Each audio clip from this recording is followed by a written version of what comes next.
Get you a cooler or something, girl. Please, I would be evil, girl.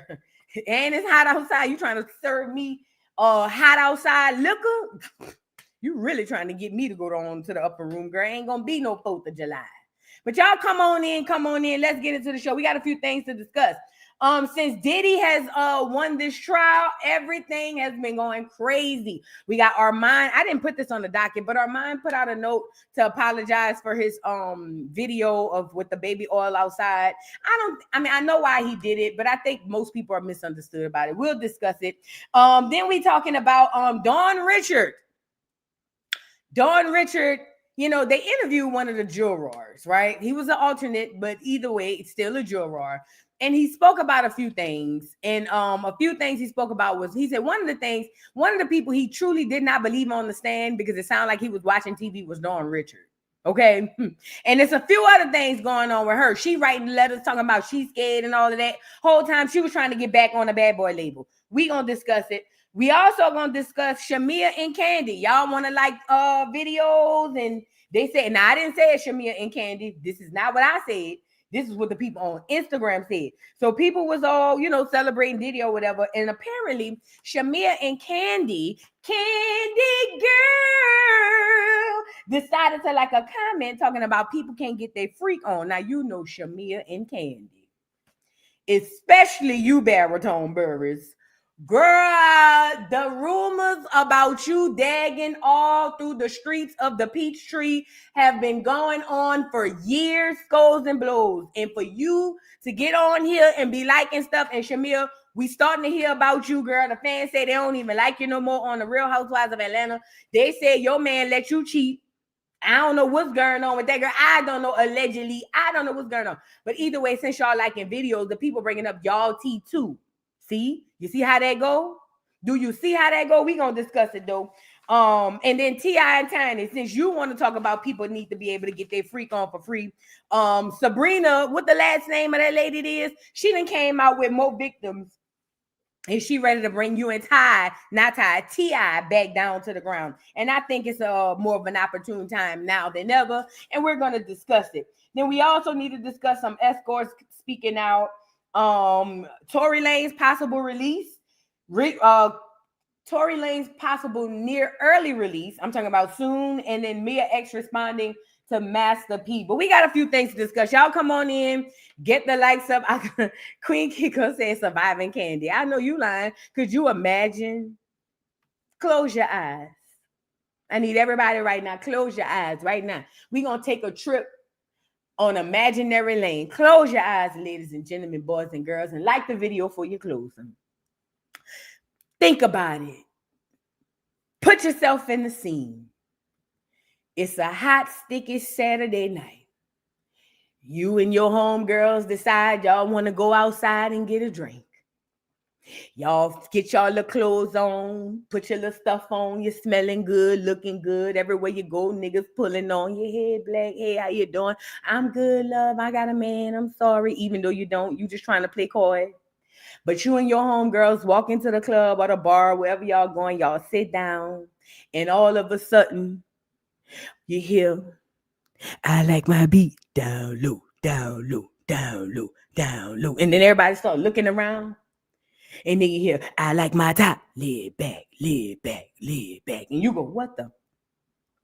And the next thing you know, somebody grab you by the hand and you just go out. Last thing you know, you was sipping on your liquor. Next thing you know, you done woke up in the dark. And all you can see is a size 6.5 in men's on the way down to your cooch. I'm just trying to, you know what I mean? And you see what you think could be a Muppet, but it's tiny. I'm just saying that these things could be happening, but I want you guys to understand that Tiny and T.I. has had a long history of alleged stories like this, okay? Allegedly. Now, I don't know. This is just what the Peachtree streets be saying. I don't be out there. I just know when I be driving up and down the corners or whatever the case may be. But knowing you have that type of history, you should be the most quiet of them all, tippy tip and tiny tie. But no, y'all had to say something. Really Tiny said something, and they done pulled them on back in. And you know, at this point in time, everything is done for a reason. You know what I'm saying? Everything is done for a reason, and we just gonna have to discuss it and figure out, you know what I'm saying, how we gonna move and maneuver around Peachtree, because people come and visit Atlanta all the time. People don't want to have to worry about being pulled, you know. So before we get into that, let's put a pin in T.I., Tiny, Shamia, and Kandi. Put them in a pin. And let's start with let's get Mia X on here. But before that, y'all first of all, get the likes up on the video. Get the likes up on the video. First of all. Second of all, I have a few things I want to discuss with you. I'm not ready for this yet. Okay, I'm gonna come back. Because we gotta Joce this T.I. Tiny thing, because it's good for them. I'm tired of them. I am so tired of them. Oh, and by the way, I am keeping an eye on this Krishan thing with this Ronnie thing. I am looking at the fact that Ronnie's aunt reached out to Nene Leakes saying, you need to interview me because she's ducking us for a paternity test. My ears are to the streets. Don't ever forget it or get it twisted. Just know I got my eyes and ears open. I'm coming. Give me a second. It's the holiday, y'all. Just give me a second. But wait, really quickly, I have a quick honorable mention, and I don't have 3 hours today to give y'all. Plus, y'all don't have 3 hours to give me. But what is this? Did y'all hear about this little thing that happened, this explosion for the fireworks? Girl, the whole fireworks thing exploded. Hold on. Hello, County. 7 people are still missing. This happened last night. They're still missing. The explosions and fire forced nearby evacuations and power outages. Firefighters were first called to a structure fire just before 6 last evening. Flames ignited the fireworks, leading to several explosions, engulfing at least 2 homes and several vehicles. The girlfriend of one of the people missing says she's devastated. We have a baby on the way, and I can't even risk things like that right now. He had so much coming for him, and they were saying that there was a warning beforehand, but somebody's behind this. There's no way that just happened. The man that she is talking about is her boyfriend, Jesus Ramos. Just started working at the facility. In fact, yesterday was his first day on the job. Experts say it might take months, maybe even years, to determine exactly what caused the blast and why this one got so out of hand so quickly. In my experience is when you're dealing with large governmental agencies and accidents of this magnitude, you're looking at least a few months before any kind of report comes out. There may be an interim report, say in 3 to 6 months, maybe a final report in a year. Unfortunately, they don't go quickly, and we don't get the answers as fast as what we'd like. Experts say there may also be unexploded fireworks still inside, making the scene even more dangerous, and that's why authorities are just keeping people away. First responders are working with the property owner to try and locate the 7 people still unaccounted for. Child, so a fireworks warehouse blew up. They say one small flame ignited, obviously a small firework, which ignited all of this. 7 people missing. That is crazy. With all the stuff going on, like they say, it's still a dangerous and live scene, because just because you see it blowing up like this don't mean all of them ignited. So you could get close to it and something go left and then pop, you know what I'm saying? So you can't even really go over there and see right now until the scene really is set. But a lot of people be needing safety briefings for this 4th of July. I know I made a joke about hydrating, but especially when it comes to these fireworks. Everybody black done been somewhere where somebody black done got on that liquor and started playing with them fireworks and them blew either themselves or somebody or something up. We got to start. Now this here, I don't know. I don't even know if it's real with AI the way it's going right now. But if it is real, this here seems like a big, huge neglect. And we'll know. We'll see how it goes. 7 people missing though. I found that to be odd. But happy 4th of July, I guess. Anyways, now let's get into where is it?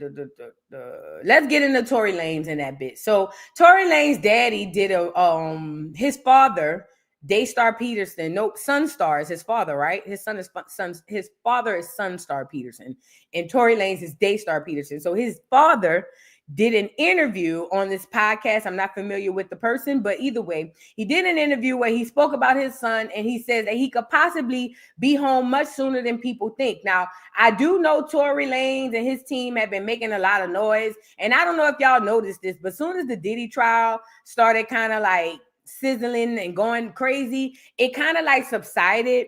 And then if you guys recall also, Jay-Z and them just lost in the case against Tony Busby. Remember, they're not allowing Jay-Z to sue Tony Busby for defamation. They just made him drop that claim. So now Tory Lanez is doing this interview. Tory Lanez's father is doing this interview, speaking on his behalf, or speaking about his son, not speaking on his behalf. And he's talking about how his son could possibly be home much sooner than people may think. Now, if you are a Tory Lanez fan, this is great news. If you're a Meg Thee Stallion fan, you probably want to windmill and punch the air because you feel like between Diddy and Tory Lanez, your world is going to end. But I promise you, you will be just fine. You will be marked safe from Diddy and Tory Lanez, okay? But let's get right on into the situation. He's still alive. Tory, we love you. We miss you. That's my guy, like for real. Yes, I know. But shout out to everybody who's like, I signed the petition. They can help him get him out. Shout out to Drake. Shout out to everybody. Yes. Have they given you any kind of realistic date on when he's coming? I wouldn't go on record giving a date right now, but what I will say is that there are movements happening in the background, and the powers that be can clearly see that this was a hatchet job. They can see, based on the evidence, or should I say lack of, everybody can see that. And so there are things happening right now. And like I said, I believe it is much sooner than a lot of people think, much sooner than later. And yeah, he's coming. He's coming out. He's coming home.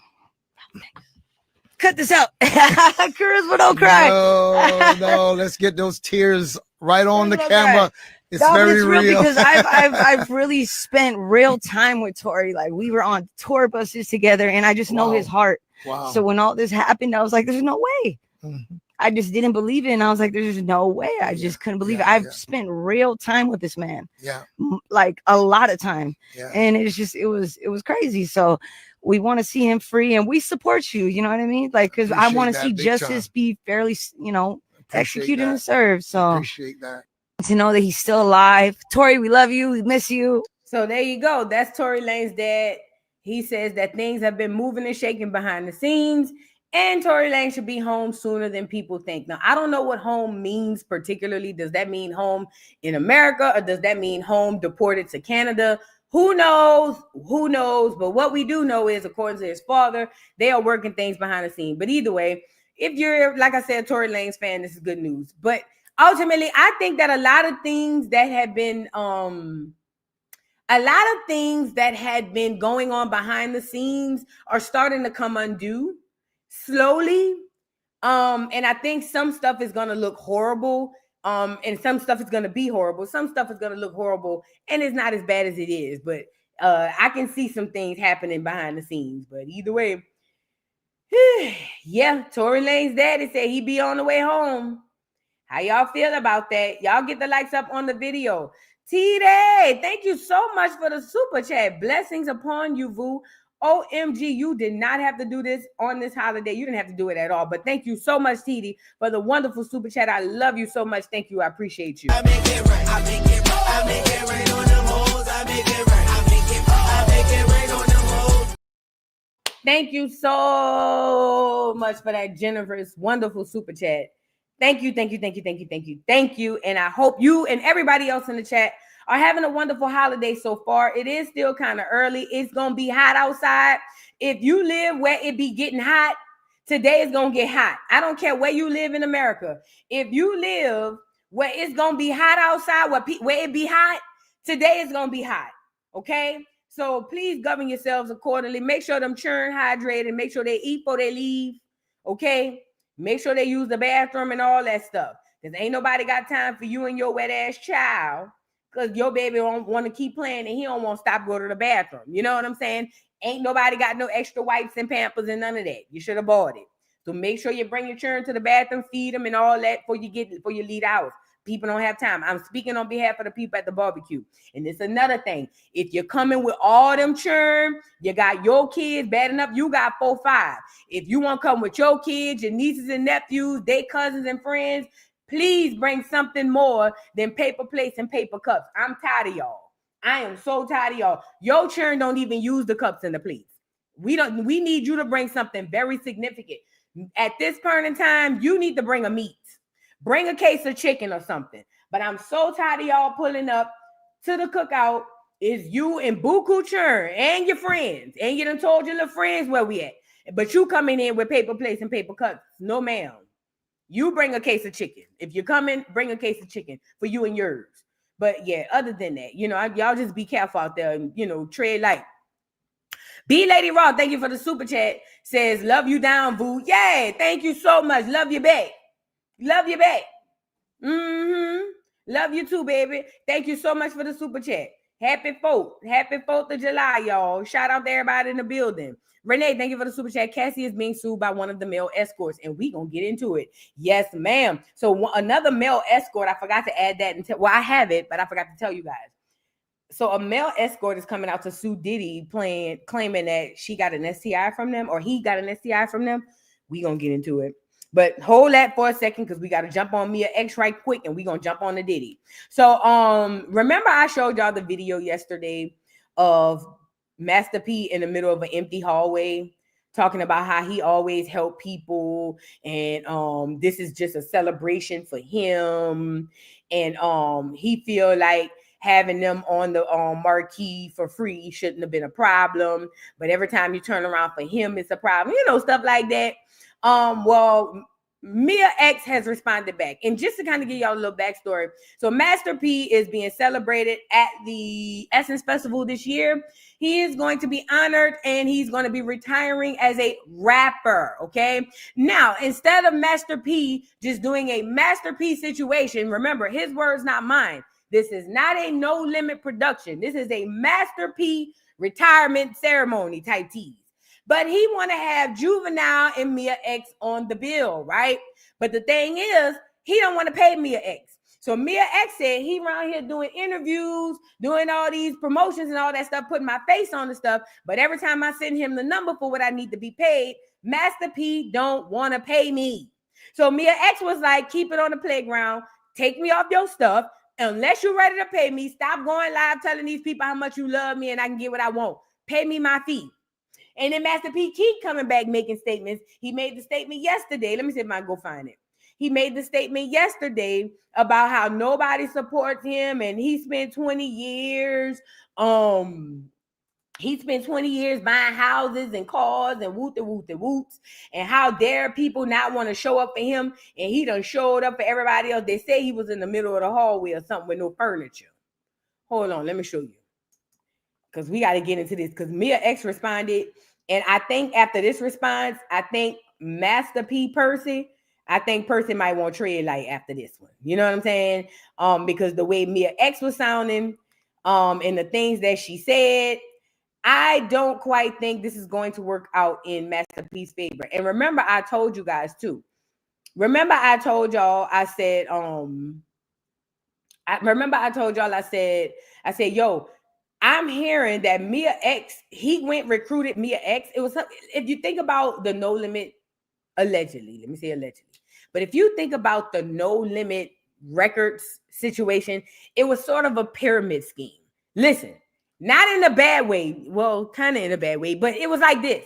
It was a pyramid scheme. I'm telling you, Master P was in California trying to do California music, but he knew that the people from New Orleans was going to get the lick. So he came back to New Orleans and he recruited a few people. But he told those few people he recruited to go out and recruit more people.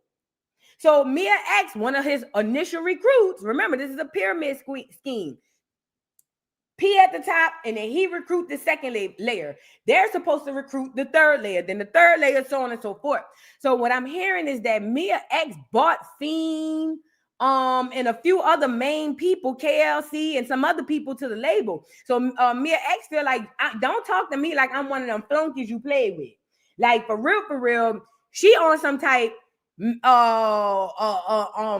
do you call it? No Limit was kind of because of me on some slick, not all the way, but I played a big part type tease or whatever. And this is all snowballing because Master P refused to just do himself a solid and just do his own freaking retirement. If it's not about Master P, if it's not about No Limit, then just don't make it about No Limit.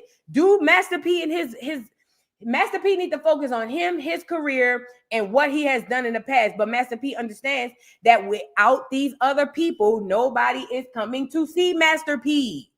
Nobody's coming to see him, literally. Literally. Let's get to this video right quick.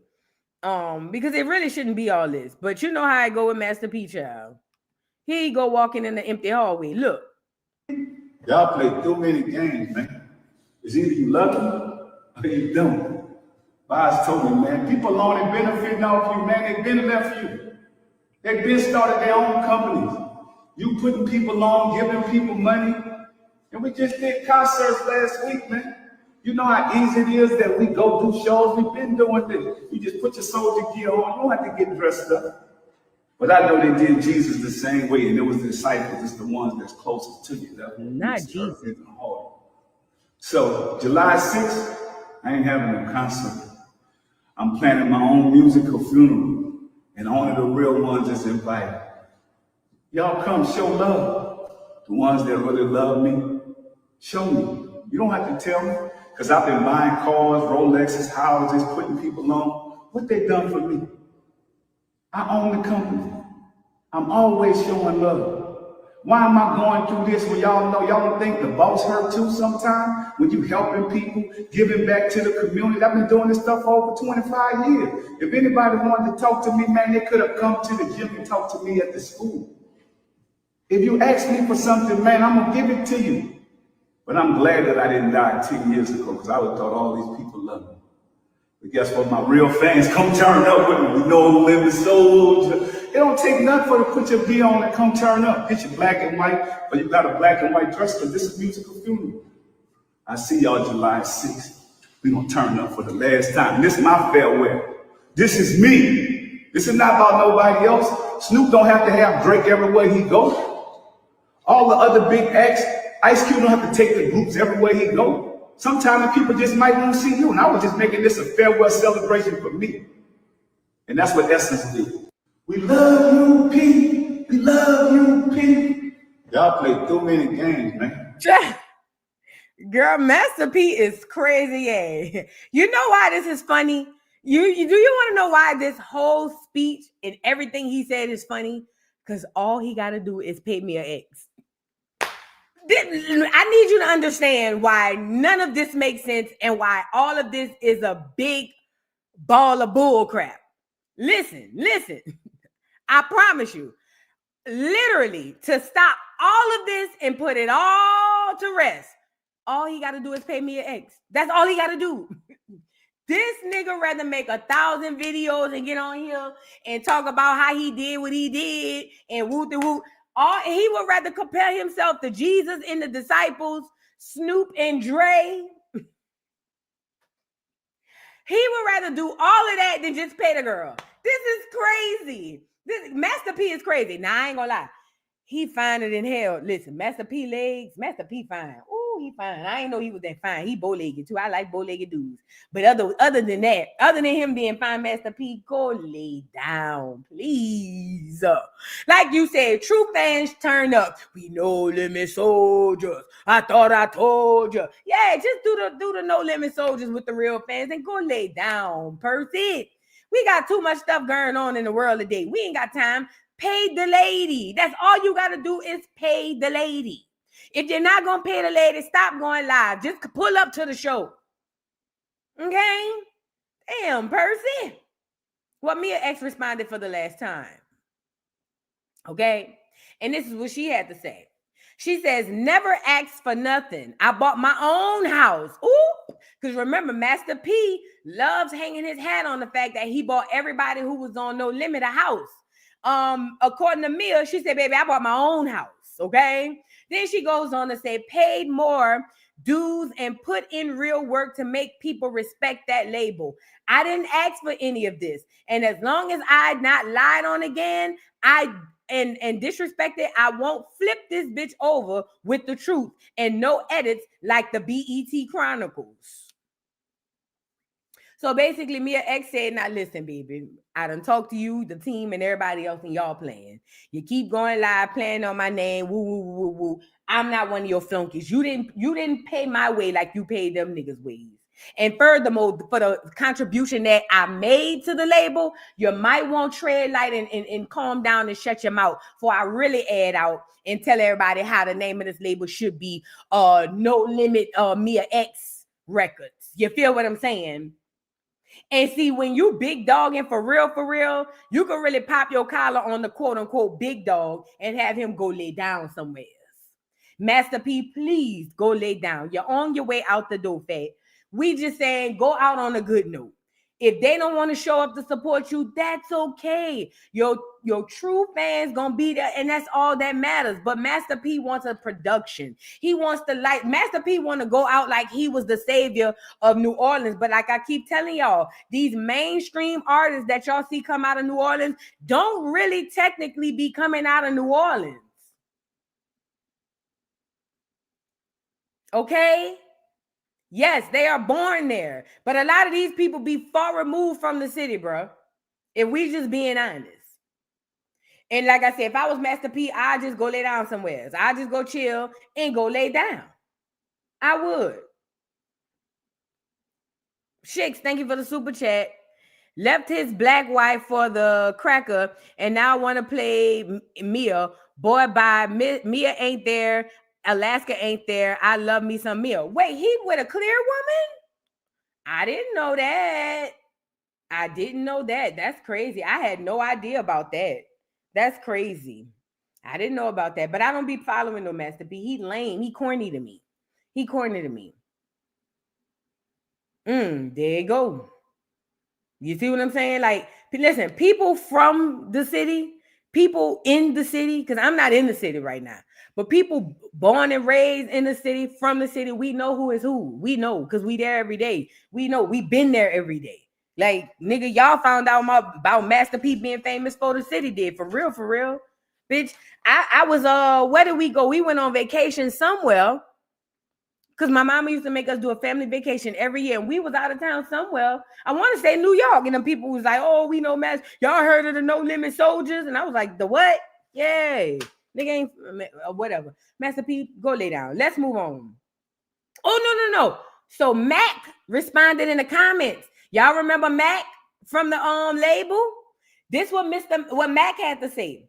It says, Mac, so official says, just so we're clear for the folks who seem slow to understand, I have the ultimate respect for P and everyone I worked with during my tenure at No Limits. Make no mistake about it. However, the house and cars that many of you keep saying P bought us was well earned, not given. We weren't just stragglers hanging out at a studio. We were putting in work, sometimes 12 to 16 hours at a time. Our contributions can't be understated.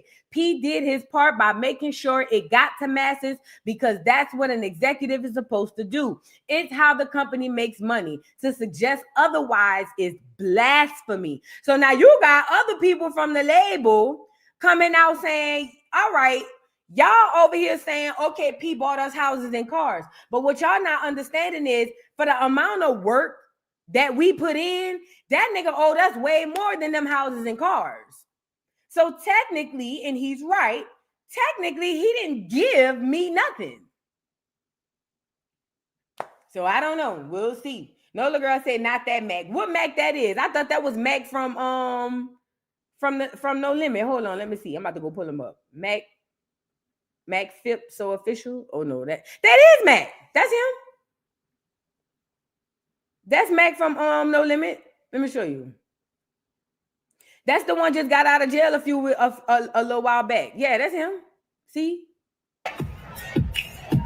I remember his song. You ain't gotta say too much from the look in your eyes. I can tell you want and you ain't gotta call me your boo just as bad as you wanna do. No, you ain't gotta say too much. Y'all remember that song? You had to be a real No Limit soldier.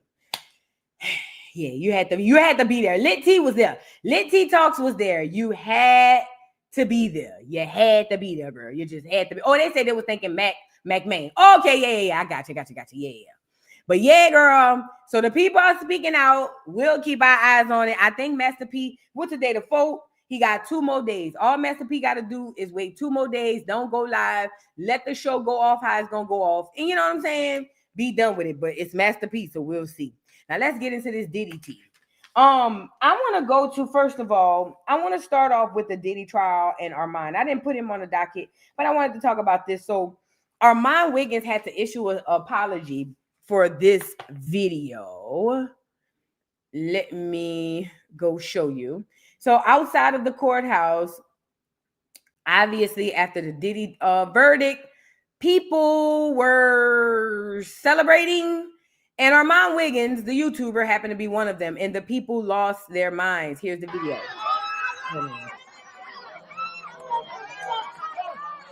Yeah.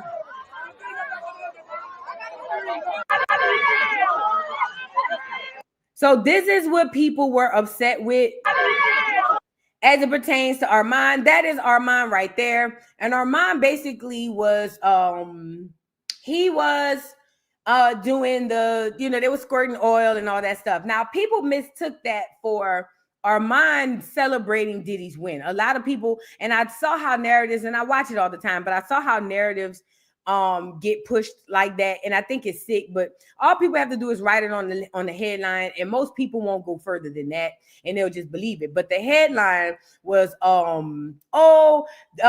Diddy supporters celebrate after the win, and they're all putting baby oil on each other, woo woo woo, and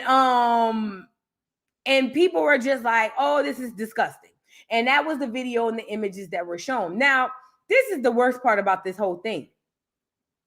The worst part about this whole thing is, as it pertains to the trial, Arman wasn't even one of the supporters of Diddy. He really was down the middle on how this trial was going to go. As a matter of fact, people at the end, at the day that they decided the verdict, people were going in on Arman as well, saying, nanny boo boo. Remember, you said that Diddy was going to jail. And Arman was like, I never really had a dog in the fight.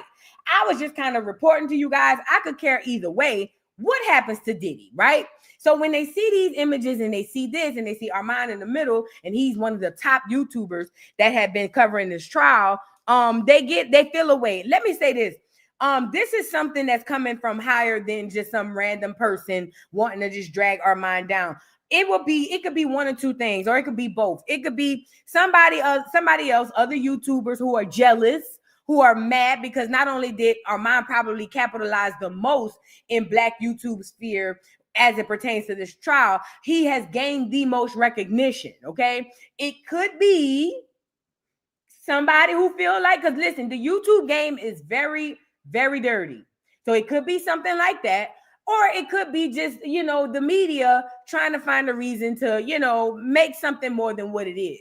And the thing is, most people did not watch Arman during this trial. If they did, they would know that Arman had this thing where he'd scream out during the trial when he would do reviews, more oil. And he would actually go and get real baby oil. Sometimes, and it was hilarious, you had to be there, but sometimes he'd be in there and he'd just squirting the oil all over his body and was like, ooh, girl, more oil, more, you know what I'm saying? And it was cool and it was nice. And if you saw the trial and you watched it through him, seeing this made sense. But if you've never seen it, seeing this looks horrible. It looks like these are a bunch of Diddy supporters and they all just out there celebrating the fact that this monster just walked free. And that's the narrative that's being painted. I would like to say that me being there, being one of the people who have a platform and one of the people who were there, and this is not to help up for nobody because I could really care less, but right is right and wrong is wrong. I think that Arman is getting he's not getting a fair shake as it pertains to the coverage he's done and what he's done on this trial. And I think that they're trying to use this small moment to overshadow all that he has done. And it's unfortunate. This is what I was afraid of when I saw it originally, because we understand in the industry, there's a thing called playing the game and the politics of it all. And I know for political reasons of the industry, this is not a good look. If we're just being honest. This right here is not a good look if we're talking about the imagery of this whole situation. However, like I said, knowing the backstory, it makes sense, but not knowing it, I see why people feel like, OMG, he's so horrible, he's da-da-da-da-da. And then the media keeps pushing, and people retweeting, reposting, and sharing, and so on and so forth. A lot of things taken out of context. Well, Arman has had to apologize, and he released a statement, and we're going to go ahead and read it. It says, yesterday a clip of me outside the courthouse went viral and was taken out of context. Was started as a lighthearted moment, part of a long-running joke with my audience, was misinterpreted as support for Sean Diddy Combs. That was never my intention. From the past 60 days, I've worked hard to cover this case with honesty, and objectivity. It says that moment was about sharing a bit of levity with the community that's been on this journey with me, nothing more. Still, I fully understand how the timing and optics may have felt hurtful, especially to survivors of abuse. I sincerely apologize to anyone who was impacted or disappointed. This has been a reminder to move with greater care, and I remain committed to doing this work with integrity and heart. It says, I'm learning, I'm listening, and I'm moving forward with even more care and clarity. First of all, this apology was spot on, and it was great. It didn't shy away from accountability, because he understands, even though he understands it wasn't meant the way it was meant, he still understood that it looks bad. Whoever wrote this apology is a great apologist, okay? I'm afraid of them, actually. But either way, he took accountability for what he did. He said he understood how it may trigger some people and make some people upset. And he basically said he was sorry. Now, the people who know him and have been following the trial, they understand what it is. But at the end of the day, the masses don't know. So I think he did the right thing by apologizing. But if I'm being honest, I think that people are putting 20 on 10. And this fake sense of morality that we all getting on this internet, it needs to be studied. It definitely needs to be studied. Just like the fake rage of our culture and, our APE culture in hip hop. Oh my God. So is this where we're headed? Is this where we are now? Hip hop promotes our culture. It's just fake morality, and it's fake people, the most horrible people for the most part, that come up with this fake morality. So because they in front of the courthouse saying more oil, if that triggers you, you have severe issues that you really need to go be hospitalized to talk about. You got to go for real. A lot of people have undealt with issues, and they take that out on people on this internet because nobody in their real life cares. But either way, I think that it was good that he apologized. But this has sparked, listen, this whole Diddy thing is the gift that keeps on giving. Okay, because it's spiraling at this point. Because now people are coming out. People are saying they wrote letters to the judge to make sure Diddy couldn't get out of jail. They were like, OMG, he's so horrible.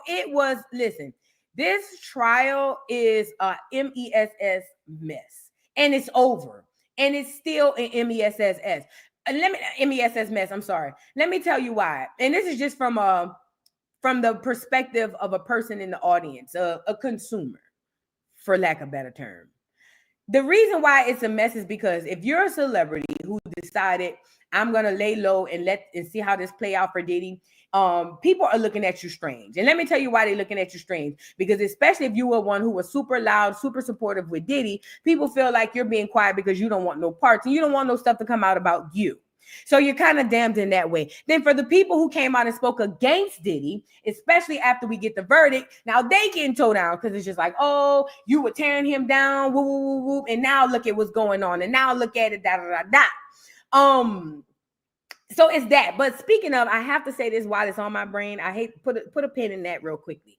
I did watch the Ratchet TV's live yesterday when I got off live with y'all. He went live yesterday evening, I want to say, and he spoke about the Tisa Tell situation. Remember that whole situation with him outside the courtroom saying Tisa telling lies and yelling and screaming. A lot of people were going crazy, like, OMG, he's such a horrible person, he's attacking her. I saw his live as he explained more about his perspective on it, and it kind of made a little sense what he was saying. Basically what he was saying is like, listen, I didn't put my hands on Tisa. He said, the reason I was loud, the reason I did what I did, the way that I did it, he said, because the mainstream media was there and he wanted them to know that Tisa had been lying. And also, according to him, this is according to him, he said he also wanted her viewers to know that she had been lying. He spoke about some things that had been happening behind the scenes at the courthouse. I was not there. He also spoke about how Tisa Tells went on Nancy Grace, and he said she was out there damn near putting on the show, going Karen, making it seem like she was under attack. She said they were like attacking her like seething dogs or something like that. I don't know, but I do know that a lot of people are weaponizing certain things. Okay, he yelled at her. Okay, he yelled at her. He yelled at her, guys. What else? Did he touch her? No. Did he call her out her name? No. He yelled at her. Listen, when it comes down to this media stuff, y'all are not going to be able to make it if you think that these black women or women, period, are going to be able to go into this industry untouched. That doesn't go like that. That really don't go like that. I swear, y'all, it happens. Sometimes people get yelled at. Sometimes people yell and say, you lying. It happens. As long as, in my opinion, if he would have touched her or if he'd have been calling her all type of derogatory names, I ain't gonna lie, I'd have been like, yeah, you a dirty, low down nigga. But I mean, he was out there yelling she was lying. You know what I mean? I don't know. It is what it is, but I'm not, whatever.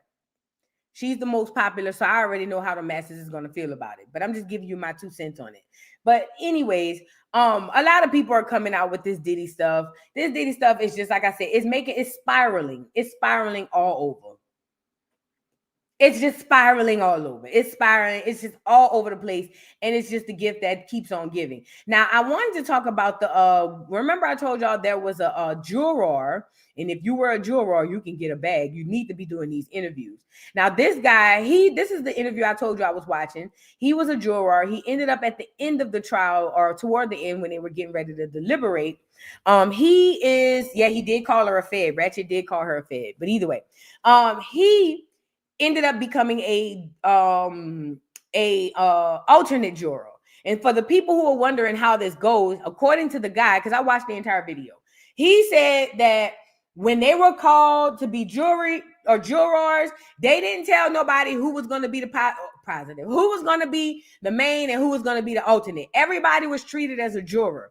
He said it wasn't until it was time to deliberate where they said, okay, these 12 are going to be the main, you 5 are going to be alternates. So according to him, he's got the exact same everything that everybody else got. And he says when they asked him would he have agreed with what the case was and how it turned out, as far as Diddy being not guilty on the racketeering and the trafficking and all that stuff, he said he agreed. He said he agreed because there was always a reasonable doubt. He said the defense did an amazing job of creating the reasonable doubt. He also went into one of the persons that he really just truly could not get behind believing was Dawn Richard. He said Dawn Richard got on the stand. He said in the way she was telling her stories, it was like almost as if she was recalling a TV show or something.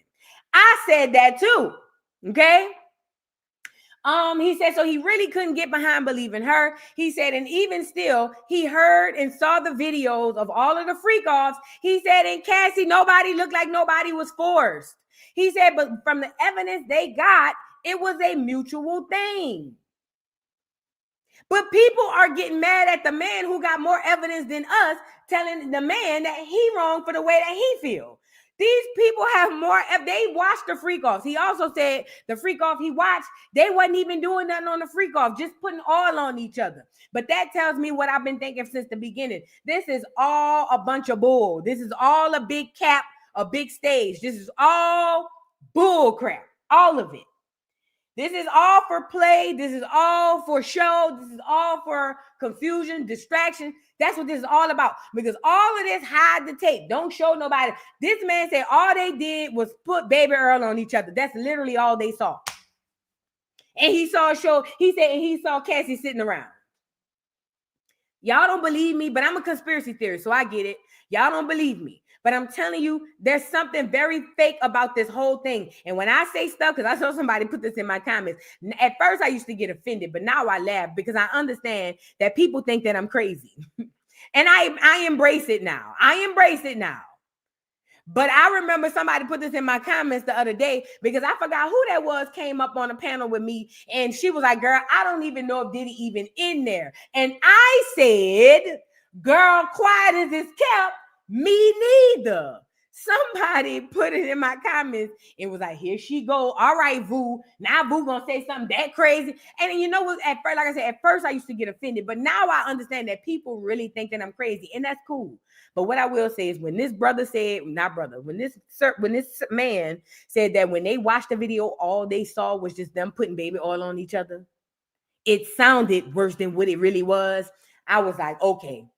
Every day, people call me crazy. The Most High and the ancestors or universe somehow reconfirm, girl, and you ain't crazy. Every time somebody on this internet tell me I'm crazy on everything, and this is on Schoolyard, the universe, the Most High, and the ancestors find a way to reaffirm what I was thinking the first time. So let's get into this man and this is just a tidbit of what he had to say on the trial. At it from like one side, and it was definitely riveting and eye-opening. What did you see on the videos? You know, the press wasn't able to see it in real time. Yeah.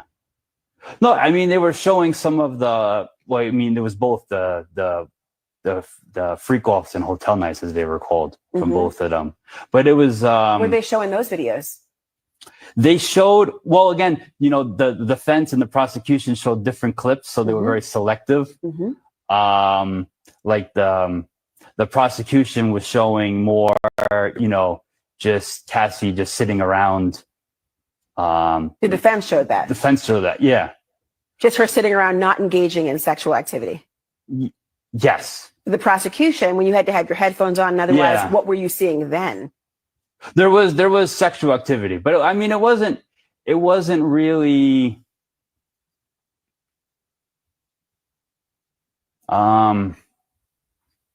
Was it force? No, it didn't. It didn't seem forced. It was actually like pretty tame. Really? Yeah. Did she? It was just a lot of rubbing oil and stuff on there. It wasn't anything too you know, graphic. We were looking at it from like one. Now pause. Hear me out. According to all of the media headlines and everything we've been seeing on this side of the stage, let's call it a stage. On this side of the stage, all of us are sitting in the audience, right? Everything you see coming from mainstream and some of these feds on YouTube, all of that is on the other side of the stage. Now, coming from this side of the stage, this case was made to us like Diddy is this sexual deviant monster who was forcing Cassie to have these freak offs, you know, against her will. He would have her do these and keep her up on drugs and ketamine for hours and days and days. Remember all that stuff they were telling us? If that's the foundation of the prosecution, why would they show just a video of Cassie putting baby oil in her in what he thinks to be in a position of approval? Why wouldn't they show something more sinister? Think about it. I want Diddy to go to jail. I got everybody in the world thinking that Diddy is so horrible. He's just the most disgusting person on the face of this earth. He is a monster. If I really want him to go to jail, I'm going to show the most horrible film, even if I got to do AI cuts on it. I want to find some way to paint this picture so that these people can see what we're saying. So the video evidence match what we're saying.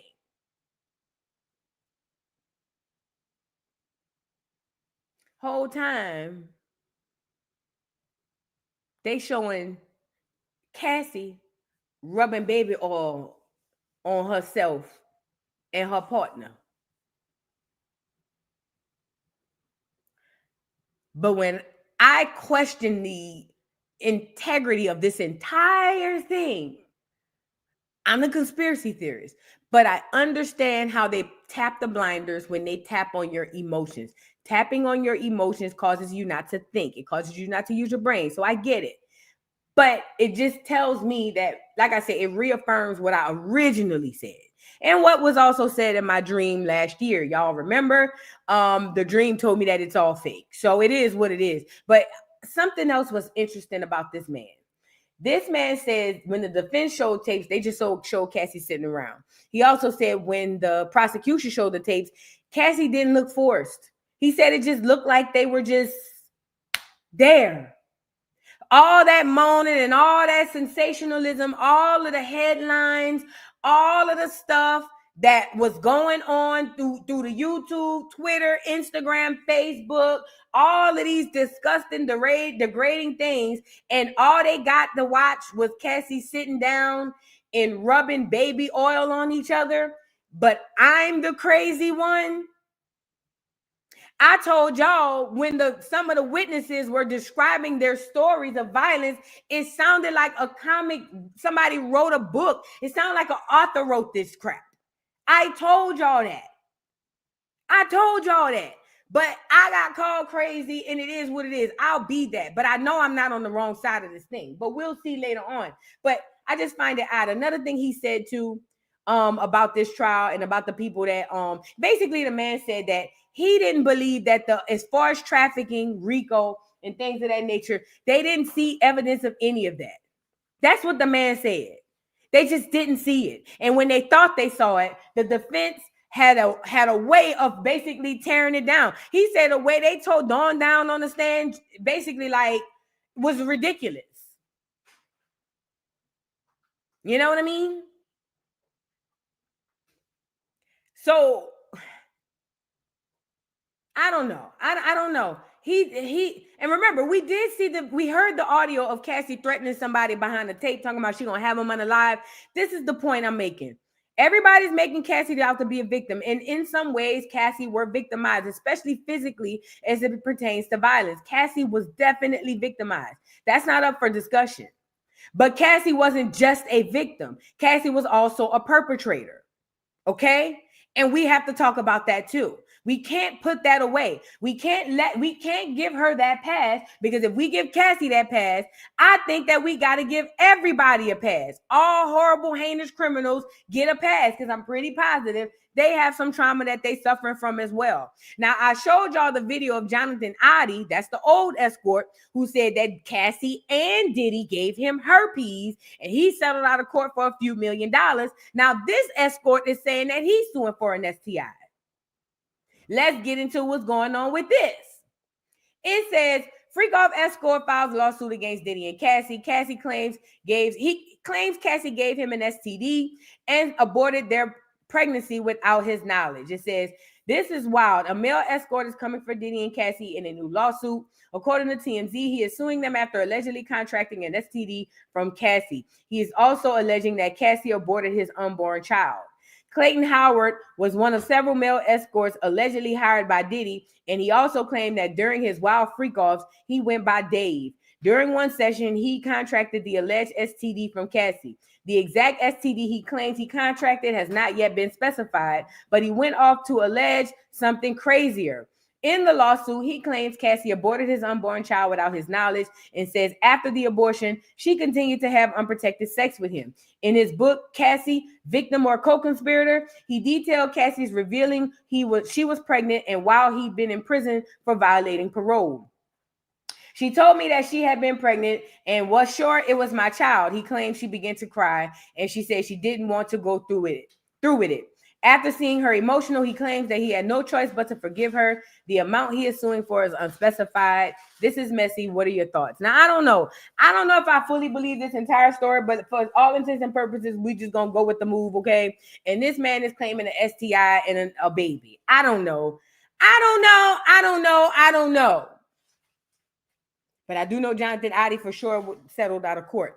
Now, he said he already filed the report. He claiming that she called him and said she was pregnant. I will say this. The other escort, the dude from New Orleans, the one who been getting interviewed on Vlad TV, and this is just something to think about. He did an interview, and he said that Cassie asked him to take off. Was it Cassie or Jane Doe? One of them asked him to take off the protection, and he told them no. He said that they just wanted him to go unprotected, okay? And he refused. It was a bald head dude. I'm gonna find him on YouTube. It was a bald head dude, and I was like, oh wow. So that and remember in the lawsuit, we do know that they love a good raw dog. Okay, we know they love a good raw dog. We're not gonna act like that hasn't been proven and has been affirmed by these folks, Cassie included, in the case. Okay, let's really be clear about that. So that part may not be a stretch, but people are looking at him and how he looks, and it's like there's absolutely no way. That's how people looking at it. But we about to get into it. Let me show y'all this video of the other escort. He cute too. He from the city. But he was giving his details on it. And he said, oh, was it Daphne or was it? Let me see. Let me just put it. Hold on one second. Y'all get the likes up on the video. Because this other dude did say basically like, yo, they did ask me and I told them no. Okay. So I remember when I talked to Punisher, right? He said that he was given, very clear instructions to not even, address Diddy on any point. Don't look him in the eye. Don't act like he's even there. He said the first time that him and Diddy actually locked eyes was when he was leaving the stand, in court. Was there any of that? Like, don't look at Diddy, don't talk to Diddy, or was this more kind of like? No, when he was walking around, I looked at him. He was like, I'm not even here. But like at the same time, like I know you tried to record when I was first dancing for it. So I'm like conscious of him walking around. And he was like, act like I'm not even here, Okay. So you guys have sex with a condom while Diddy's watching. Yeah. Does he leave before you actually come? No, he stayed in there. He's actually in there. Yeah. Okay. And Punisher told me the exact same story, that basically he would have sex with Cassie. Wait, I'm not showing y'all the video and the audio, y'all, because I don't want Vlad to strike my channel for copyright. So if I'm going back and forth with the video and audio, it's simply so it won't, you know what I mean? But yeah, he is cute, huh? Algorithmic, he is cute. He's very cute, actually. He's really cute. But he from the city. Look, watch what he saying. In his case. And right before he came, he'd have to pull out and bust on her stomach. So that's exactly what you did. Yeah. So after you bust, what happens next? I get up and I go into the bathroom to take a shower. And then when I walk in the bathroom, in the tub, there's like this much hot water. And there's like 10 bottles of baby oil in the bathtub and like 5 bottles of Astroglide and just like floating in hot water. So when I walk in there, I'm like, So I'll stick my hand in the water and like the water is like very hot. So I was like, they must have just put this in here. And I think to myself, well, I just used like 2 bottles of baby oil. So why do they got this many? Like, what they gonna be doing with all these bottles, So there's just a massive amount of baby oil in that tub. Massive amount of baby oil in the tub. Okay. Well, the one thing Punisher told me that was very interesting. He told me part of the story off camera. But he said that every time he would bust, before he came, Diddy would walk in the other room and close the door. And as soon as he would come, she would like jump up and like just try to hold kind of like the cum on her stomach, like the liquid gold, make sure it didn't spill, and just run into the other room and bring it to Diddy. And what he said that was really funny was that he was actually relieved after watching the court case because he assumed that Diddy was eating it the whole time. And when he found out that she would rub it on his nipples, he was like halfway relieved. He was like, okay, I guess that's better than Diddy eating it, I guess. Do you have any idea what Jane Doe and Diddy did with your man juice after you were done? Well, I finished. I'm in the shower and I'm thinking to myself, like, I just came on, like, she's not going to come get in the shower, So I get out the shower and then when I walk out, they're having sex. him and her are having sex. Okay. Now, and I haven't found the timestamp, but he was talking about how she was like, "Hey, can you take the condom off?" And he was just like, "No." And she was just like, "Okay." And then she was like, "Well, when it's time for you to bust, can you just take it off and then bust it on me?" I think it was at the beginning of the video. He was like, "All right, I could do that." He said, but they were asking him to take it off. But the sex, what happens then? He just kind of like walking around, watching, kind of instructing her, telling her like to talk dirty and to like switch positions, tell her get up, do this, and then like would be like stop, and she wanted me to dance for her in between us having sex. So we just like set up a little set, cut the lights on. She'd be like, tell me to pick 2 songs. She'll pick 2 songs and kind of dance in between. And then he's just like watching, walking around watching and kind of instructing her. He'd like tell her to sit down and then tell me to sit down. I'll sit down. She'll dance for me a little bit, kind of just like mixing it up. And he's pretty much just directing her, telling her what to do while I'm dancing for her.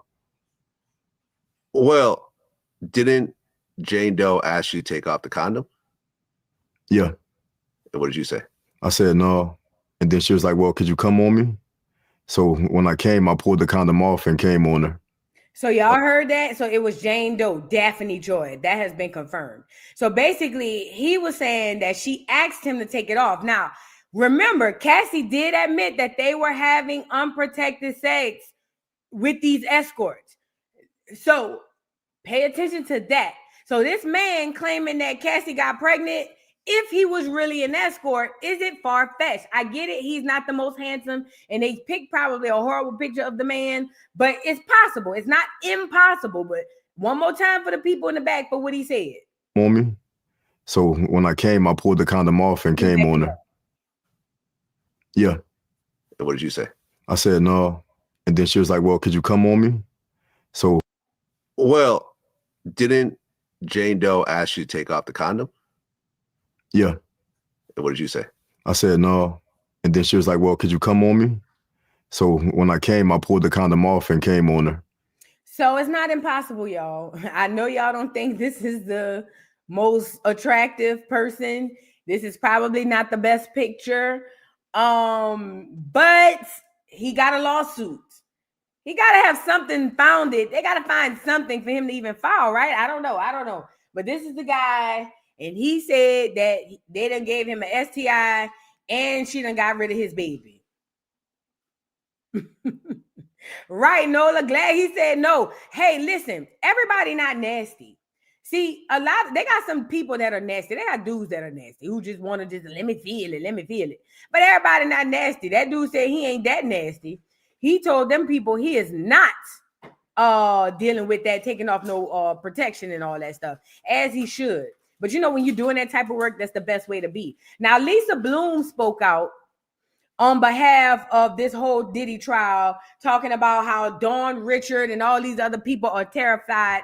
And at this point in time, I'm just like, girl, y'all, all right. She even making this like the OJ trial.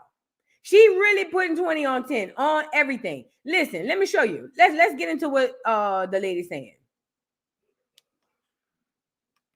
In my opinion, this is one of the most disappointing verdicts for sexual assault victims since OJ. It's really hard to see a man who was caught on video beating, kicking, dragging his girlfriend, essentially only be convicted of relatively minor prostitution charges. But the jury just didn't feel that the prosecution had it beyond a reasonable doubt on the top charges, and we'll just have to respect that decision. On the celebrity thing, I would say that, I've been suing celebrities for many, many years, billionaire bullies. I've been following high-profile cases for many years, and it's definitely an advantage in the system. And in this case, particularly, I was in the courtroom in Manhattan for jury selection. And what was highly unusual about this case was how many jurors wanted to be on the jury. Usually, jurors are doing everything possible to get out of jury duty. I have a doctor's appointment, I have kids at home and no childcare, I have a job and I won't get paid. Some of these jurors said that, but then they went on to say, but I can still do it, right? So this is a case where they really wanted to be on the jury, I'm sure because of the celebrity nature of it. And was that a factor? I mean, I have to be suspicious. What arguments or tactics did you think they used that were surprisingly effective, if any? Well, listen, they had text messages from the victims indicating that they wanted the relationship with Sean Combs. They even wanted some of the hotel nights or freak offs. You know, having represented victims for 40 years, I know that it's very common for victims to say what the bully or the abuser wants to hear. We also know that Cassie, when she tried to leave the relationship, she said that she was threatened, and that's typically the most dangerous time for a victim, is trying to leave a relationship. So there's a lot of understanding that people have to have about trauma and domestic violence. And, you know, it'll be interesting to hear from the jury what sunk in for them, what they found to be important, and what they put aside. So I never think that one case really means very much for an entire movement. And while it's a disappointing day for victims, I want to say to everyone that the Me Too movement is not about one case. It's about millions of women and men all over the world who are standing up, who are speaking truth to power about their experiences, who are going forward, who are getting accountability. This is not a bellwether for an entire movement. It's one case decided on its own facts, decided on the specific law that the government chose to bring against Mr. Combs. We have to just keep pushing on. We have to keep trying to get accountability. We're not going to always win in the justice system, but overall, we are moving forward in terms of our understanding of sexual abuse and getting accountability against bullies and abusers. So there you go. That was Lisa Bloom talking about making this a woman. You know, this case has been used, like I told y'all, to divide the genders. This is another gender division topic. And I saw this a lot, in my opinion. This is just my opinion. I saw this a lot with Tisa Tells, even with her going back and forth with Ratchet TV. Even with her reporting, it made Diddy's situation a blanket situation for women. And while some women unfortunately deal with that, it's just not a blanket situation. Most of us don't know billionaires. Even at our level, we don't know men who have the capability of doing hardly a third of what Diddy was doing. At the end of the day, most of us will probably not ever run across a situation like Cassie and Jane Doe did. But however, they're making it a immediate action thing, like something like, oh, this could happen to you tomorrow. You can run across a man and he can snatch you up. And the next thing you know, you're at a freak off and you're doing freak offs. You look up 10 years later and you're still doing freak offs. That's just not reality. On average, it's just not, you know what I'm saying? But they are making it that, again, you know, to tap into that. And I just think that that's unfair. I think that that's unfair. And the only reason is because it's misleading. I think that I ain't gonna say that. I think that victims who are victimized in other ways, not victims who volunteer sometimes, but sometimes they don't. I'm talking about, like, I just feel like they got people who really need help. They really got people out here who really need help. And those people are being overlooked for willing participants in some instances. And then these women in some instances were willing participants. They admitted that on the stand. You know what I mean? They literally admitted it on the stand. I don't know what else I can say. If they say it, if they say after all these horrible things that they liked being there and they want to be there and they go back, I don't know how you get upset with me for taking their word at what it is. You know what I mean? I truly don't understand. People are so traumatized, yet and still not traumatized enough to stay away. That I don't understand that. I don't quite understand that. If he's so terrifying, I want him far away in jail where he can never hurt me or anybody else again. I don't want to go back to work for him. You know what I mean? I don't want to go back to work for Diddy because I don't want him to abuse me anymore. That's just how I'm thinking about it. If I'm Diddy, you know what I'm saying? I mean, if I'm these women, or if it's my daughter, I wouldn't want my daughter to stay in a perpetual cycle of victim just so she can say victimhood, just so she can say she is a victim. You know what I'm saying?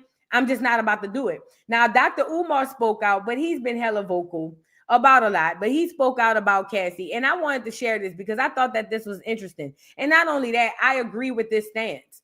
Because this is the part that nobody want to talk about. But I spoke about it a long time ago when we first popped off on this case. But y'all gonna say that I'm just trying to gaslight or make this stuff up. But I said it first. I said the only reason that Cassie is this perpetual victim is because she's racially ambiguous, aka light-skinned, to people who don't understand race. If Cassie was a black fat ass girl, none of you would give two F's about what's going on with Cassie. I've been said that. Especially if Cassie was nappy-headed and black. She ain't even got to be fat. If Cassie was a nappy-headed black gal, 98% of you people in this audience would not see Cassie as a victim.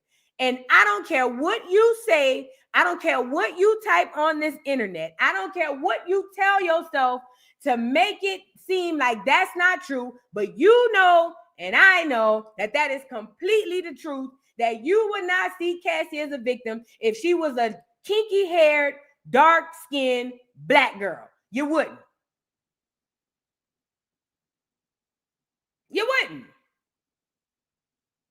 You just want to attach yourself to Cassie's victimhood because, number one, you get to lie there and place your own unhealed trauma on that, number one. And then number two, she's light-skinned. She's racially ambiguous. She's pretty. She's Cassie. She was the it girl. I had her poster. She's definitely a victim. She's light-skinned and she can't help but be a victim. She's light-skinned. You won't say it out loud, but your subconscious tell it to you every single day. I've seen it happen on many, many, many occasions. Black women, darker skinned black women, especially darker skinned, kinky haired or darker skinned, larger black women come out and tell y'all they've been victimized. What y'all say? Oh, girl, please. You was over that hot girl summering it up. Oh, girl, please. You was over that woo-woo. You wouldn't even want to hear of it.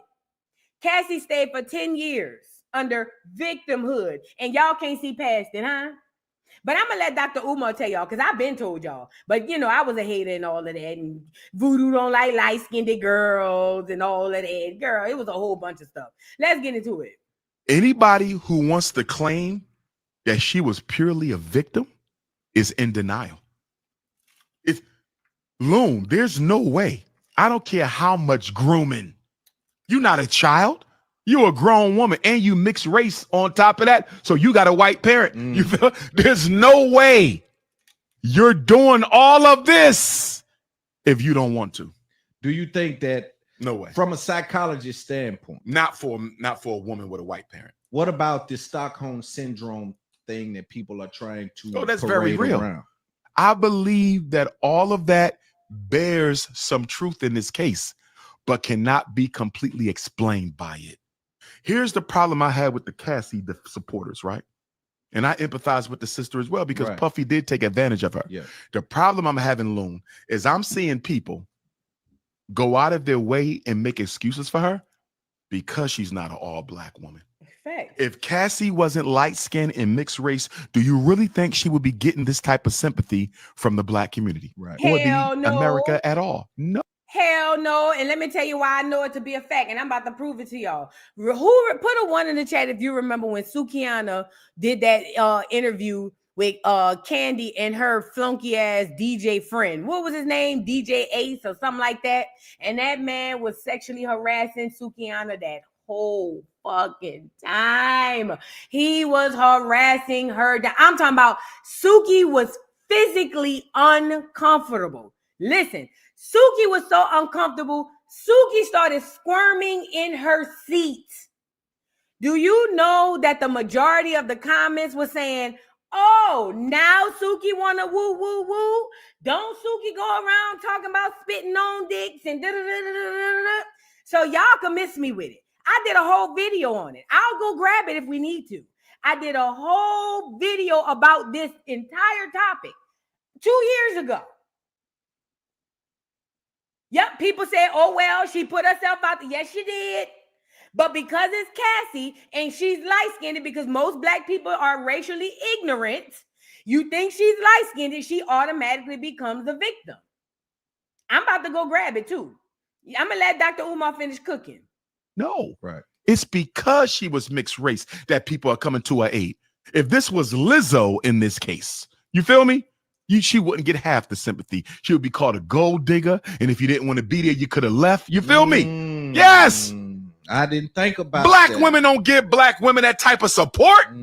This is only happening because Cassie is mixed race. Yes. And there's a lot of people who are, so from a psychology standpoint, can you explain even what Stockholm Syndrome means to people? Stockholm Syndrome is when someone grooms you, dominates, destroys you to the point where they eliminate any imagination or memory of you being independent or wanting independence.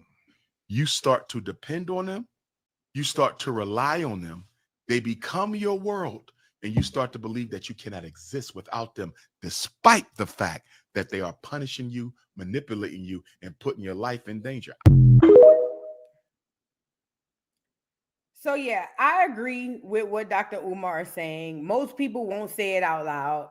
And y'all know I'm not lying. I agree with what he's saying. Basically, what he's saying is, if this were somebody else, you wouldn't see the victim that you see. You see that victim, a lot of times, you see that victim is because of the perpetualism. Perpetualism. It ain't even a word. But you see that victim because you're trained to see that victim.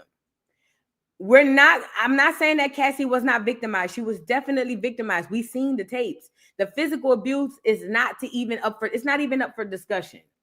Okay.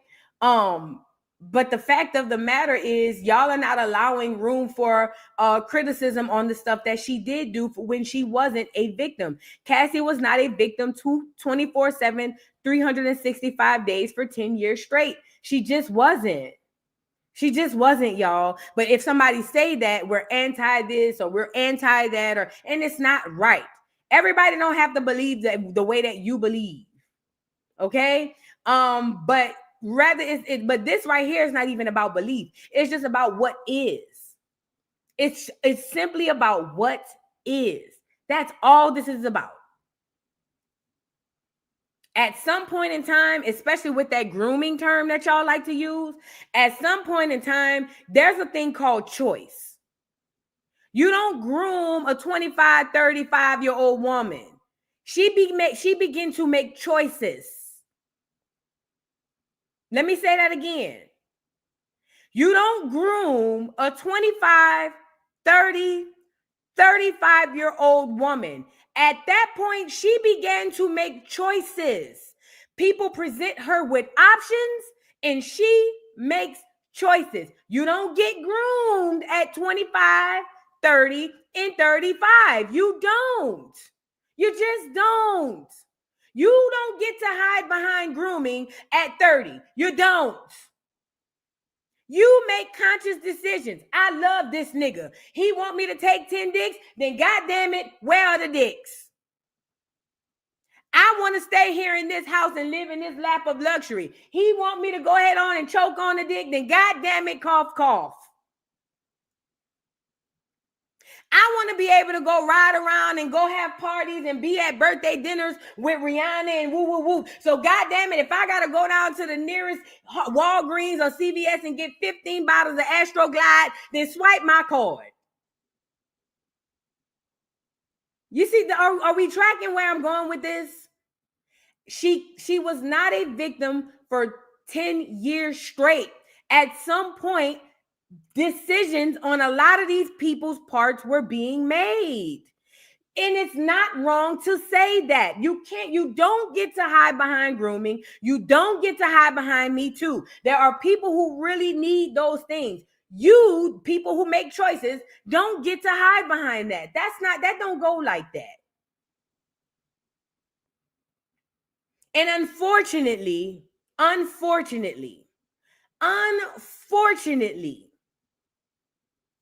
the biggest the biggest enemy against a dark-skinned, nappy-headed black girl coming out telling everybody that she's been victimized in any capacity is another black woman. Before a black man could even deny it, another black woman or group of black women would look at her and just by her looks determine that she's lying. You know how I know? When I showed y'all the look of the last escort, you couldn't believe it. Why? He wasn't light-skinned or he wasn't cute like the other ones. We do it all the time. It's normal, unfortunately, but it's normal. It's called a bias. We all have it. As a human, we all have it. Sometimes we can't even control it. It's called a bias. That's all. It's just called a bias. But yeah. So all this, that's why I be looking at the women's movement and the Me Too and the women we believe all black women and protect black women. And every time I be like, man, get the fuck out of here with that duck ass shit. Man, please. Y'all don't believe that. You just like to type it. You don't believe it. You just like to type it. But yeah, Cassie is only a victim because she light-skinned it. And I said what I said. And I said what I said. Let me see if I can find that video of Suki with Kandi. Hold on. I don't know if the video that I did on that was on the Voodoo Doll TV or on the Dollhouse, because I can't find it on when I search it through YouTube. But I did a whole video. Y'all know I lost a lot of content from the Dollhouse. I lost a lot. But I had to chuck it up and say, you a creator, make some more. That's what I had to do. I just had to take my lick. I lost a lot of content. I ain't get on here and tell y'all this. But I lost a lot of content on this here Dollhouse, okay? And I had to suck it up. You know what I had to say? You a creator, make some more. I literally had to do that. Whew, don't even get me started. My nerves getting bad thinking about it again, okay? Now, I want to show y'all the video. Hold on. Kandi Coded Night's interview with Sukiana and A1, and I can't believe that Kandi sat there and let this man. I am disgusted. No, I'm not blaming Kandi for this man's act. He pulled out the woman that I have, his boss or his friend or whatever. You should have handled that. the woman that I have spoofed because I love watching her online. The woman I love looking at because I want to eat her. He pulled out his phone to show her his D, and Candy's right there. That's super big. I love that size. I know my mom used to say she'd rather be tickled than be stabbed. Seriously, because some people got all that, they'll be damn stabbing the hell out your ass, and it's not really. Look at Suki. Every time he's showing her his penis on a photo, remember, what he's doing is textbook sexual harassment and or sexual assault. You cannot unwillingly provoked or unprovoked show somebody any nudity, especially nudity of yourself. What he is doing is continuously putting the phone in Suki's face, showing her his D pic, right? And Kandi just sitting there acting like she don't see nothing. Yeah, because the last time we went to Applebee's, we ordered apple martinis and they wasn't really that good. Whole time, I want to try to make the screen bigger. It's not YK Osiris. It's her what you call it. I'm gonna have to find a bigger video, but if you can, I can't squeeze it in, but if you can, try to pay attention. This is Suki here. This is Kandi, and this is the perpetrator right here. Look. Hold on. Always pleasant. No, now back it up. Not your and it's not really, always pleasant. But she made a comment and said, "Can we calm him down?" The little throw down. Yeah, I do the singing. Yeah. Hey, how about it? Can we calm him down? I can't even turn up because he's been waiting at the door for me. Hey, how about You was not acting like that out there. This section of the interview, he was telling her what he wanted to do with her and where he wanted to put his face. And he was like, look at her. She loves it. And I'm like, dude, stop. Oh, my gosh, A1. But we're going to start with the sniffing, though. You are aggressive. She love that shit. Man, look at her. She like that old shit. No, I don't. Let's talk about the comments. Now, Kandi said, you being aggressive. He said she love that shit. She said, actually, no, I don't. I did a whole freaking video on that because most of the audience was saying, that's what Suki get. That's all she do is promote sex. That's all she woo. Y'all did not want to see Suki as a freaking victim. I did a whole freaking video on this. Broke it down bit by bit. And the audience, the majority of the audience did not see Suki Hana as a victim. Put Cassie in that seat. Y'all want DJ A1 hung at the stake at high noon. And that's a fact. And I will put my neck on the chopping board for that. Put Cassie in that seat with DJ A1. Y'all picketing outside that man door. Y'all out there trying to get CNN, NBC, MSN. Y'all trying to get everybody on the case. So when people come on here and tell me that I'm wrong for saying Cassie not a victim, then I feel like, how dare you, hypocrisy? Hello? Y'all wouldn't even see Suki as a victim. So stop the cap. Stop the cap. We don't want to hear it. We don't want to hear it. And he violated how many sexual assault and sexual harassment violations? Telling her how big his thing was, showing her the pic, insisting that she looked, asking her to comment on it. People saying you're being too aggressive. Oh, she like that shit. No, I don't. Yes, you do. Come on, man. Y'all fake. And I say what I said. It is what it is. But Cassie's the big victim, sure. Twitter told you that, of course. But anyway, so where was I going with this? Dr. Umar was right. And he said something out loud that a lot of people don't want to have the discussion to talk about. Period, point blank. Now, this is how Kandi and Todd, well, him too. Kandi and Tiny and all these other people starting to get put in it because everybody's starting to crawl out of the woodworks and have something to say. Now, Shamea had been accused of cheating on her husband, even on the show. Even on the show, Shamea was accused of sleeping with other people on top of her husband's head. And all Shamea said walking out that door was, girl, that's an old rumor. What? Look. Shamea didn't say, girl, that's a lie. I ain't never cheat on my husband. Shamea said, girl, please, that's old. Wait. What? You did what? You had to be there, I swear to God. Anyway, so she's already out here. People are already saying that they out there swinging and things of that nature, okay? But either way now, remember, everybody coming out, crawling out the corners, commenting and having their little 1-2s to say or whatever the case may be. And somebody commented and said, and this comment is liked by Shamea and others, and we're going to get into who the others are. But these are in support of Diddy. It says, praise God. Opinions, we are all entitled to them. Mistakes, we all make them. Judging, we all do it. Gossip, we're all guilty of it.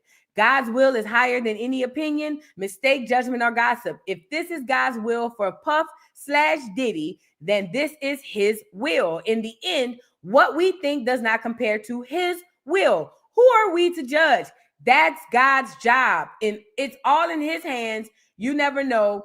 Hashtag I is all in the world. Hashtag read your Bible. My opinion. Now, this is where it's about to get messy. So Shamea liked the comment, and Kandi girl, freak off Kandi, basement dungeon Kandi, liked the comment, and the people lost their minds. Because right now, because people are in their emotions behind Cassie, anybody could get it. Anybody could get it, okay? And this is what happened. So somebody says, at Kandi, why are you agreeing with this comment? You are the same woman who had a whole fit when Phaedra accused you of SA. Somebody said, heavy on the Kandi having an issue when someone accused her on SA. Disgusting. Somebody else says, unfollowing Shamea. Then somebody else, oh no, girl, is that? Oh no, that's somebody else. Here y'all go. Please mind your business. Why do y'all care so much? I'm sorry. Why do y'all care what other people take interest in? Go touch some grass, crabs in a bucket for real. For real. Then somebody says, I never want to hear another word about the lies ever again. I wonder if Kandi would feel different if it was her daughter and we all get the kicked out of her, or we all watched her get the kicked out of her. So the people are responding and they are going at Kandi and Shamea. Now let's really be clear. Rumors have been circling around the internet and the streets of the Atlanta that Kandi, long before Portia came out and said that Kandi was gonna lock her down in a dungeon because Phaedra told her, the rumor had been going around Atlanta that Kandi, that clique, Kandi, Tiny and all them other girls be out there choosing and be out there sleeping with all the hoes in the streets. Everybody in their moan was saying that. Okay? This isn't nothing new. Everybody in their moan was around here saying that Kandi and them and Tiny and them was outside doing that. So when the whole thing popped off with what's the girl named Portia saying that Phaedra told her Kandi was going to lock her in a dungeon. The only part that shocked me was the drugging part. But the dungeon part was right on schedule. But because Kandi got on the internet and on the reunion and said, the lies, y'all got in y'all feelings and y'all was just like, oh my God, this is horrible. Kandi is such a victim. Oh my God, kick Phaedra and Portia off the show. And then Phaedra and Portia got kicked off the show. And then right after that, Kandi decided, I might as well make more money off these dummies. So she decided to do a dungeon tour. And the same people who was out there claiming that Kandi was a victim and Kandi was being victimized and lied on as a predator was over there celebrating with their lingerie on like this, saying, all right, Kandi, at the dungeon party. We at the dungeon party. All them hoes was down to the dungeon party. You get it? Okay, that's what happened. That's the real God's honest truth. This is the rumor that was going on in the Atlanta streets. So when I saw what had happened, I ain't gonna lie. It was like, okay, that makes sense because it's what we have been hearing. So the fact that Kandi came out and even commented on this, let alone liked or anything, I think she might want to tread light. Because all it takes is for somebody from around the city who she's had an encounter with, rather it be consensual or not, all it takes is for somebody from around that city to crawl up out of the woodwork and say, Kandi, remember that time? Woo, woo, woo, woo. Then next thing you know, now it's Kandi is an essayer, Kandi is a wooty woo. You see what I'm saying? The point of the story is there's an old saying the old folks used to say, sweep front your own front porch. Remember? There's an old saying, all folks always used to say it. You got to sweep in front your own front door. So you come around here sweeping in front mine, okay?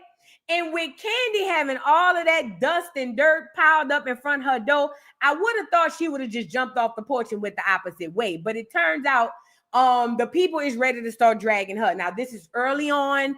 Shamia, this is early on for her to get dragged. They on there talking about we ain't like her, no way. Whoopty, whoopty, whoop. I haven't been watching Atlanta, so I don't know what's been going on over there, but I'm hearing that people saying Shamia used the baby's health for clout.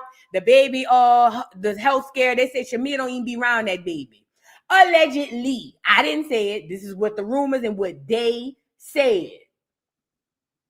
They said Kandi don't even be around that baby, girl. I'm not Kandi, Shamia. They said, girl, Shamia don't even be around that baby. And I ain't gonna hold you. If I gotta be honest, if I gotta be completely honest, when Shamia went and grabbed that baby to show us her house, girl, Shamia picked that baby up like it was a vase to show us and put that baby back down. I ain't gonna lie. I ain't want to say it at the time because y'all be sensitive. Y'all would have turned it into, oh, she talking about Shamia child. I know y'all would have did that. So I ain't want to say it. But if I have to be completely honest, the way she picked that baby up when she was going around picking up, showing us her house was almost like, and this is my vase. See my vase. I bought this one over in Italy. It was a good buy. And then she just put that bitch down. I swear to God, that's the way she picked up the baby and put the baby down. I said what I said. It is what it is. But I didn't want to say it then because y'all would have said I was talking about the baby. So, but now that we're here, I feel more comfortable. You know what I'm saying? Is it making sense? Like, for real. So when Britt came out and said Shamia is playing this for a storyline, I was like, sound about right. Because I have been peeping that anyway. You know what else I peeped since we're here? Since we on the Shamia tip. You know what else I peeped about Shamia? Shout out to Shamia. I think she's a pretty girl. But you know what else I peeped on the Shamia tip? You know what else I peeped? What I peeped on the hold on. What did I do, girl? Did I go to MSN? What I peeped on the Shamia tip was Shamia was over there at the agency ordering her new baby, like as if she was ordering her prom dress. And I was thinking to myself, I was like, well, damn, Shamia, you don't think you should like deal with what you're dealing with this baby? Like, it seems like it's a lot going on health-wise with the little girl, with the little baby girl that she had, beautiful baby. In my opinion, I was just thinking like, I know that's got to be a lot on her plate, but she does have money and she does have resources. But I was just thinking in my head, like, dang, you ready to jump out the window again and you still battling a lot of stuff. You know what I'm saying? The way that she went into that agency to get a baby, it was like ordering something from a catalog. I swear to God, that interview of Shamia walking into that office to talk about having another baby was if that girl is no cap, as if like she was ordering something from a catalog. But that's what pregnancy and childbirth is becoming. Okay. But I don't know. I could be wrong. I just think that Shamia and Kandi should tread light. But I'm pretty sure things are gonna start coming out because guess who they did start coming out on? Tippy Tip and Tiny. Okay? Tippy Tip and Tiny. So T.I. and Tiny, we know about their old rumors about them allegedly being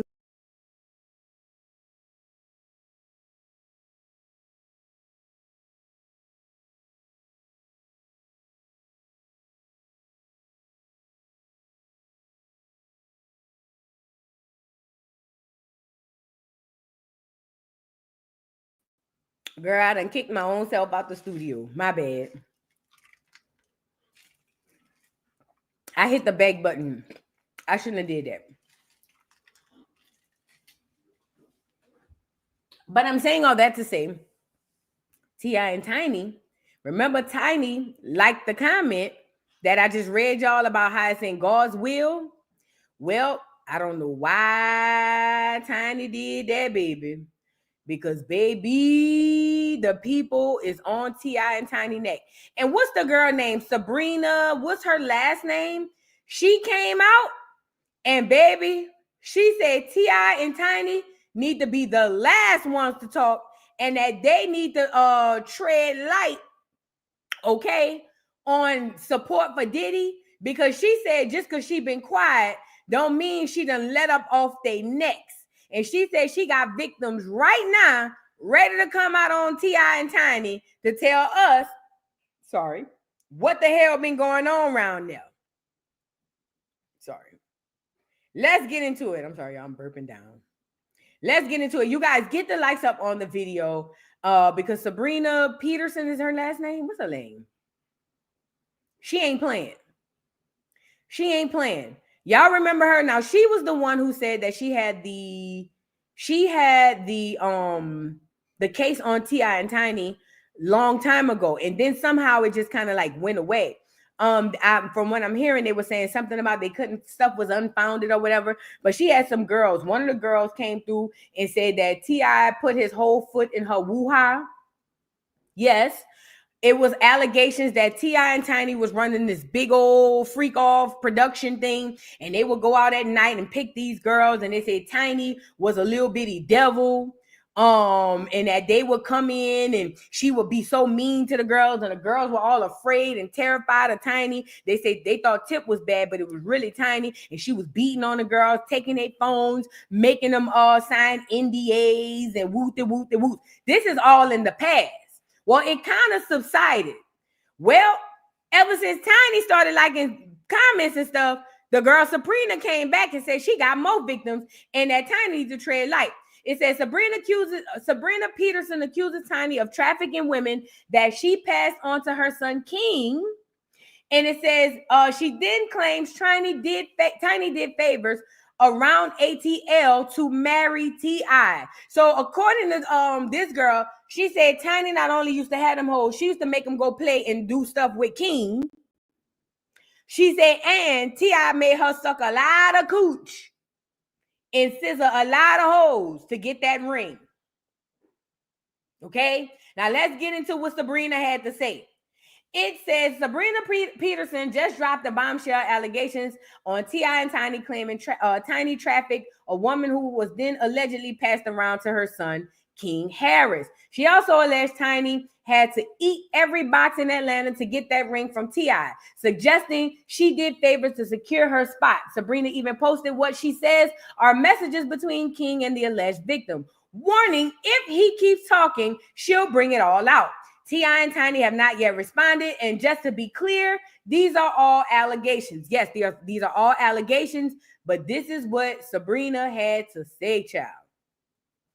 So this is the comment, and this is major girl Tiny responding to the comment. So this is what sparked it. Remember, I told y'all all these celebrities starting to come out, they literally don't know they putting targets on their own backs. Just like we just talked about Shamia and Kandi. When Tiny came out, Sabrina said, bitch, you done tried and bulked up the wrong tree this time, okay? So look at what happened. So Tiny responded to that comment I read y'all just a minute ago about people are entitled to decisions and it's God's will. Tiny says, yeah, people want to charge you so bad for being freaky. It's nasty work. Now, why Tiny did that, I don't know. But Tiny did that, and basically somebody said that part, and then here comes Sabrina. Don't worry, you're next. It's the trafficking, coercion, prostitution, and you can't give consent while you're forcing victims to take drugs. What NLB? No, what NLB mean? And then she put NLB. I don't know what that means. Y'all help me out in the chat.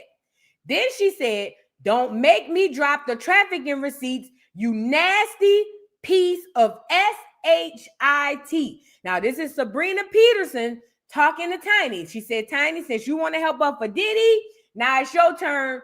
I will drop some receipts on you, okay? Then she goes on to say, posting how they pass the women off to their male children next. So she said, first Tiny and T.I. get the women, then he give them to their churn. So remember y'all was saying Boosie was wrong for passing off the hoes to his churn? According to what Sabrina said, she said T.I. and Tiny be doing that too with King and them.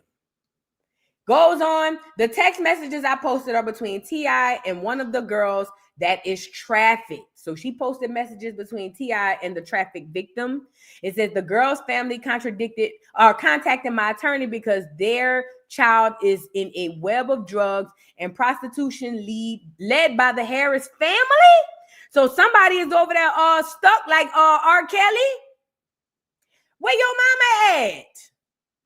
They say the girl family contacted Sabrina Peterson because they saying T.I. and Tiny got somebody child around there. Lord, I hope to God her daddy don't be downstairs like that girl daddy did for R. Kelly throwing pellets at the window.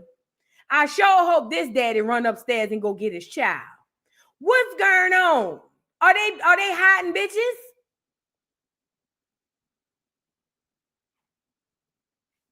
Girl, she putting some allegations out there. I haven't been quiet. I have been quiet too long. You should have shut the F up, you nasty whore bag. Oh, I ain't heard that bad that in a long time. A whore bag, that's a big one. That means you got to do some real degrading stuff. You made your wife eat every box in Atlanta to get a ring at tip.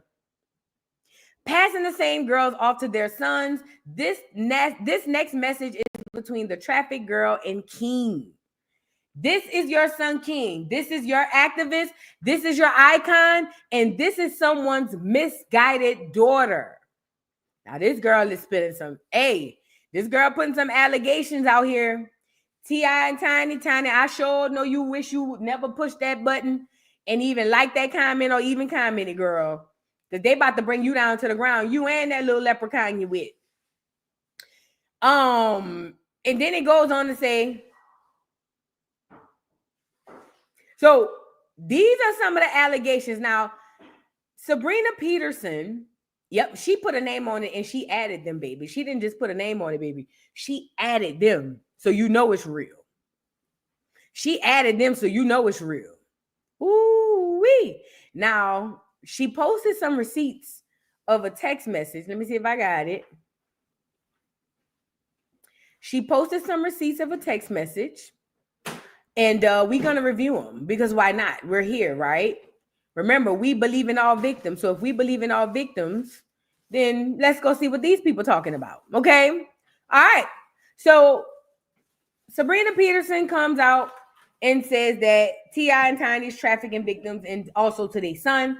It says T.I. and Tiny, the drama between T.I. and Tiny longtime accuser Sabrina Peterson just hit a new low. Sabrina, who previously accused the couple of drugging and sexually abusing multiple women, just added fresh, even more disturbing allegations to the mix. After Tiny seemingly celebrated Diddy's being found not guilty of sex trafficking and RICO charges with a post saying, "They'll try to punish you for being freaky," Sabrina went off. She clapped back saying Tiny should have stayed quiet and claimed she now has receipts from a woman who was allegedly trafficked by Tiny herself.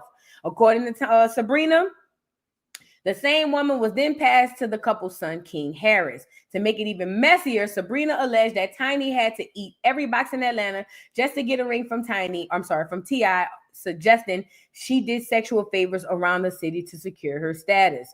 Sabrina also posted screenshots that she claims shows messages between the alleged victim and King, warning that if Tiny keeps talking, she's ready to bring it all out. T.I. and Tiny have not yet responded to the latest claims, but Sabrina clearly isn't done shaking the table. Let's get into these receipts, honey. So we already saw this. She said, "Don't make me drop the receipts, you nasty piece of bop, bop, bop. Go back to being quiet." We already read the girl's family contacted my family, my attorney, because the child is in the web of drugs and prostitution led by the Harris family. I have been quiet too long. It said, "You made your wife eat every box in Atlanta." And here are the receipts, the alleged receipts. It says, "Passing the same girls off to their sons. This next message is between the traffic girl and King." So, okay, help me out. Is King blue or is King gray? Help me out. I don't have an iPhone, y'all. Y'all know I don't be knowing who is who. Is King blue or is King the other color? Now, this is supposed to be from King phone. So if this is King phone, what color is King on these messages? He blue. Thank you, Sharika. Thank you. I appreciate you. Thank you so much. Y'all know I'm an Android girl. I don't know nothing about all of this. It says, "What's up?" Now, this must be the girl. King says, "Hey, you." She says, "You been good?" King says, "Yes, I'm good. Be out there next week." She says, "Bet," with a blue heart. Just let me know what you got going on." He says, "I'ma hit you. How you been?" And then he hits her again after she didn't respond and says, "Hey friend, you good?" She says, "1 second." He says, "I'ma pull up, love. I just got home. I'ma shower and get dressed." She says, "Okay, bet." Now, this receipt don't show a lot, but what Sabrina is doing is teasing this to show us, according to Sabrina, that she has way more damaging evidence to show that T.I. and Tiny be around there passing them hoes off to their churn. Blue is outgoing. I don't know, y'all. Figure it out. I don't know. Either way, the point of it is, this is the receipts the lady said is T.I. talking to the girl. Now they claiming, they're alleging that T.I. and Tiny got somebody child up there like R. Kelly had Azriel Peterson and Azriel and what's the other girl? They say they got the churn up there allegedly, and she's alleging that they passing off women to their churn. Do y'all believe that? Put a 1 in the chat if you believe these allegations. Put a 2 in the chat if you think this is a clout chase. I'm trying to see something. 1 in the chat if you believe these allegations. 2 in the chat if this is a clout chase. I'm trying to see something. I can tell you like this. Even if I don't believe these allegations, I believe the first ones. I damn sure believe the first ones. This one might be a little questionable, but I damn sure believed it the first time. When them girls came out and said all of that, I believed it. But I could be wrong. But these are the allegations. And this is for all the people who running around here supporting Diddy. These people is out here saying, if you come out here with the support of Diddy, they're going to put your tea in your business out there. Now, T.I. and Tiny, I don't know if they putting you in the queue or if you up next. But all I know is Sabrina said, tread light. To be honest, the only person who could speak freely in support of Diddy is Boosie. And the only reason is because y'all already know all Boosie tea.